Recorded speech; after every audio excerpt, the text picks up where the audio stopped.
છેલ્લા ઘણા સમયથી સુરેન્દ્રનગર સતત ચર્ચામાં રહ્યું છે, કારણ કે જ્યાં ખનિજ માફિયાઓ છે તેમનું રાજ હતું, પરંતુ એક એવા અધિકારી આવે છે અને તેની કડક કાર્યવાહીથી ખનિજ માફિયાઓમાં ક્યાંક ફફડાટ ફેલાયો હતો. સાથે જ થાનગઢમાં લકી ડ્રોના નામે જે છેતરપિંડી કરવામાં આવી છે, આ મામલે હવે આયોજકો સામે એચટી મકવાણાએ લાલ આંખ કરી છે અને આ બધા જે આયોજકો છે તેની સામે મોટી કાર્યવાહી કરવામાં આવી છે. નમસ્કાર, ગુજરાત BS9 TV ન્યૂઝમાં આપની સાથે હું ભગવતી વિશાવડિયા. આપણે અવારનવાર જોતા હોય છે કે રાજ્યમાં લકી ડ્રોના નામે ઘણી બધી છેતરપિંડીઓ થાય છે. એવી જ રીતે સુરેન્દ્રનગરના થાનગઢ વિસ્તારમાં પણ આવી છેતરપિંડીનો ભોગ ઘણા બધા લોકો બન્યા હતા. ત્યારે વિગતે વાત કરીએ તો સુરેન્દ્રનગર જિલ્લાના થાનગઢ તાલુકાના તરણેતર ગામમાં તાજેતરમાં જ એક વિશાળ કાર્યક્રમનું આયોજન કરવામાં આવ્યું, જે ગૌશાળાના લાભાર્થી યોજાતી લકી ડ્રો તરીકે જાહેર કરવામાં આવી હતી. પરંતુ આ કાર્યક્રમ યોજાયો નહીં અને જેના કારણે હજારો લોકો છે તેમાં રોષ ફાટી નીકળ્યો. આયોજકોએ લોકોને છેતરપિંડી કરી કરોડો રૂપિયા એકઠા કર્યા હોવાની શંકા અત્યારે વ્યક્ત કરાઈ છે અને તેને એક મોટી છેતરપિંડી તરીકે જોવામાં આવી રહી છે. પોલીસે ઘટના સ્થળે પહોંચીને આયોજકોની અટકાયત કરી છે, જ્યારે ટોળાએ જીપને રોકવાનો પણ પ્રયાસ કર્યો હતો. સાથે જ તરણેતર ગૌશાળા જે ગાયોની સુરક્ષા અને કલ્યાણ માટે જાણીતી છે તેના નામે લકી ડ્રોનું આયોજન કરાયું. આયોજકોએ જાહેરાતો દ્વારા લોકોને આકર્ષ્યા અને આકર્ષક ઇનામોની પણ જાહેરાત કરી. ટિકિટની કિંમત માત્ર 499 રૂપિયા રાખવામાં આવી, જેમાં લાખો રૂપિયાના ઇનામોના વાયદાઓ પણ કરવામાં આવ્યા અને ખાસ કરીને ઇનામોમાં કાર, બુલેટ, મોટરસાયકલ, બાઇક સહિત અન્ય મોંઘા જે કહેવાય છે કે ભેટો છે તેનો સમાવેશ કરવામાં આવ્યો હતો. આ સાથે જ જાહેરાતને કારણે સ્થાનિક અને આસપાસના વિસ્તારોમાંથી હજારો લોકોએ ટિકિટો ખરીદી અને આયોજકોએ કરોડો રૂપિયાની રકમ એકઠી કરી હતી. અને ડ્રો તાજેતરમાં યોજાવાનો હતો, પરંતુ મોડી રાત સુધી કોઈ પણ પ્રકારની ડ્રોની કહેવાય છે કે કાર્યવાહી ન થઈ, ડ્રો યોજાયો નહીં. આનાથી લોકોની ધીરજ ઉતરી ગઈ અને ઘટના સ્થળે એકઠા થયેલા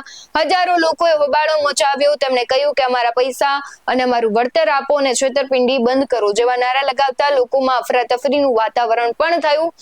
આયોજકોની બેદરકારી અને વિલંબને કારણે ઘણા બધા લોકો ગુસ્સામાં પણ આવ્યા. સાથે જ ઘટનાની જાણ થતાં જ સ્થાનિક પોલીસની ટીમ ઘટના સ્થળે પહોંચી. પોલીસે તાત્કાલિક આયોજકોની અટકાયત કરી છે, પરંતુ સમગ્ર મામલે પ્રાંત અધિકારી એચટી મકવાણા શું કહી રહ્યા છે તેના પર નજર કરીએ.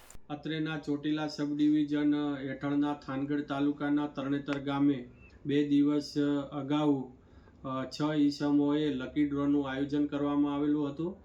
ધ લોટરીઝ રેગ્યુલેશન એક્ટ 1998 મુજબ ગુજરાતની અંદર આવા લોટ કરવા, ડ્રો કરવા, લકી ડ્રો કરવા જેવી જે પ્રવૃત્તિઓ છે સંપૂર્ણ પ્રતિબંધ છે. તેમ છતાં પણ 6 થી 7 ઈસમો દ્વારા આ લકી ડ્રોનું આયોજન કરવામાં આવેલું હતું, જેમાં લાખો ટિકિટો છે એ ટિકિટોની વેચણી કરવામાં આવી હતી અને કરોડો રૂપિયા છે ઉઘરાવવામાં આવેલા હતા. જેથી જે લકી ડ્રોનું જ્યાં આયોજન કરવામાં આવેલું હતું ત્યાં ખૂબ જ મોટા પ્રમાણની અંદર લોકોના ટોળા ભેગા થયેલા હતા અને લકી ડ્રો ન થઈ શકવાના કારણે ત્યાં અફડાતફડી મચી ગઈ હતી અને જેના લીધે કાયદો અને વ્યવસ્થા જાળવવામાં તેમજ સુલેહ શાંતિમાં ભંગ તેમજ ખલેલ પહોંચાડવામાં આવેલો હતો.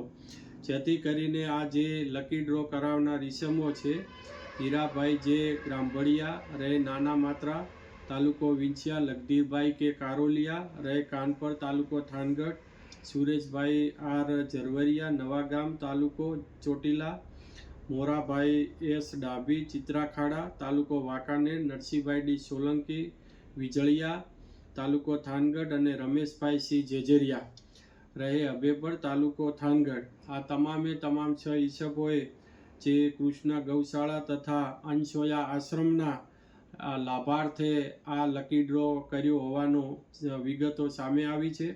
જેથી આ તમામે તમામ ઈસમોએ lotteries regulation act 1998, the prize chits and money circulation banning act 1977 તેમજ ભારતીય નાગરિક સુરક્ષા સંહિતા ની કલમ 126 મુજબના ગેરકાયદેસર કૃત્યો કરેલા હોય.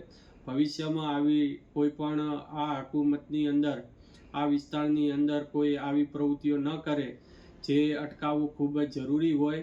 જેથી કરીને આજે ઉક્ત 6 ઈસમોની સામે ધરપકડ વોરંટ ઇસ્યુ કરવામાં આવેલા છે અને ત્યારબાદ એમની જામીન અંગેની તેમજ કાયદેસરની પ્રક્રિયા એ હાથ ધરવામાં આવેલ છે.